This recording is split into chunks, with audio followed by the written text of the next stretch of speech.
దర్శించుకోవటానికి వచ్చినటువంటి భక్తులకు సరైనటువంటి ఏర్పాట్లు చేయకుండా బందుల దొడ్డిలో తోసినట్టు ఒక పార్కులో తోసేస్తారండి.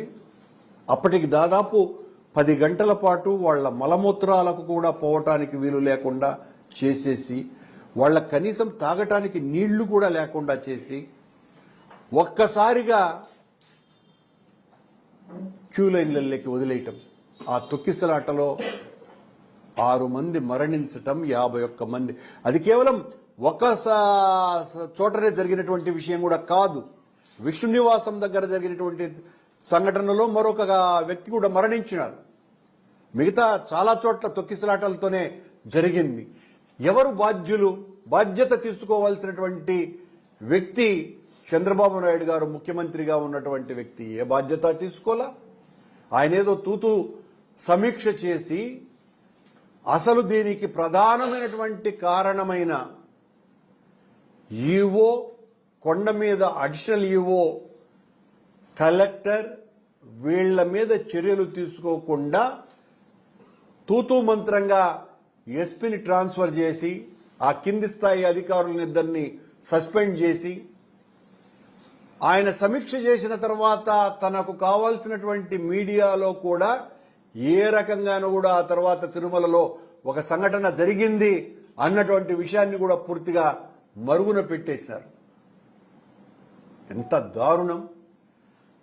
బిఆర్ నాయుడు గారు ఒక ఛానల్ నడుపుకుంటున్నటువంటి వ్యక్తిని మీరు టీటీడీ చైర్మన్ చేశారు.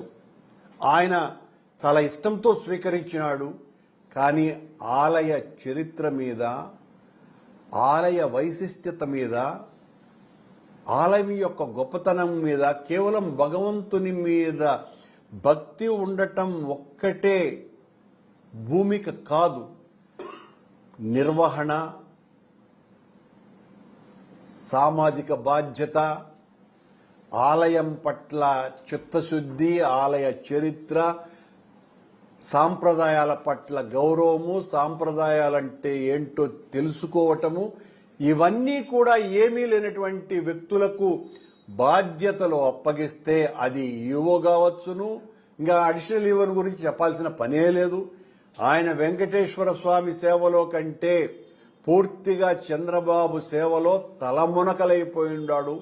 లోకేష్ గారి అనుచరులనిద్దరినీ ఆయన ఛాంబర్లో ప్రత్యేకంగా కుర్చీలు వేసి మరి దర్శనాలు వీఐపీలకందరికీ కూడా చంద్రబాబు గారి కార్యాలయం నుంచి వచ్చినటువంటివన్నీ జరుపుకుంటూ ఉండటం తప్ప ఇంకొక కార్యక్రమమే లేదు అడిషనల్ ఈవోకి.